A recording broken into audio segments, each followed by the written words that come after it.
शेतकरी मित्र, जे एससीटी वैदिक ड्रॅगन फ्रूट ग्रुप वरती एमडी कुरमुडे सर यांनी प्रश्न विचारलाय, डाळिंब बागेत थ्रिप्स आणि मवा यासाठी काय स्प्रे घ्यावा. पहिली तर गोष्ट मला थोडंसं हसायला यासाठी आलं, आपण जर एससीटी वैदिकच्या ग्रुपवर आहात तर आपल्याला हे कळणं गरजेचं आहे की आम्ही वारंवार आपल्याला नेहमी प्रबोधन करत असतो की आपण शास्त्र समजून घ्या आणि मुळावर घाव घाला. तुम्ही काय करता, तुम्ही शेंडे कापत बसता. कुठल्याही तणाचे जर शेंडे कापत बसलास तर तिथं सारखं फुटतच राहील.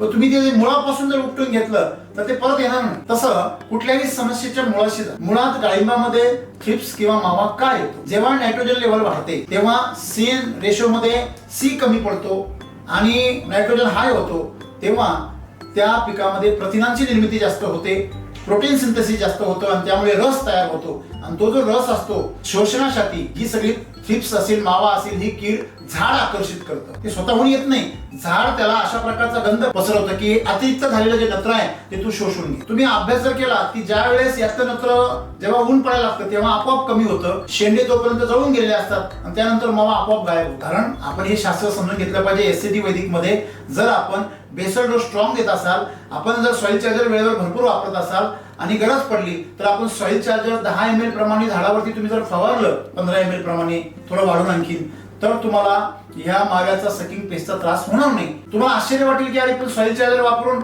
मावा कसा गायब झाला, तर तो मारत नाही त्याला, तो त्याच्या झाडामध्ये असलेला रस जो आहे तो घट्ट करतो आणि घट्ट केल्यामुळे हे सकिंग पेस्ट उपाशी मरतात आणि त्यांचं त्याच्याकडे नायनाट होतो. आपल्याला कुठल्याही किडीला मारायचं नाहीये, त्याला उपोषी ठेवायचंय आणि आपलं झाड मजबूत करायचंय. यासाठी माती बलवान केली की पीक पैलवान होतं हे आम्ही शिकवतो. एससीटी वैदिकचे जे बेसल डोस आहे ते जास्त ताकदीने देणे, कार्बनची लेवल वाढवणे हे काम आपल्याला त्यासाठी करणं गरजेचं आहे.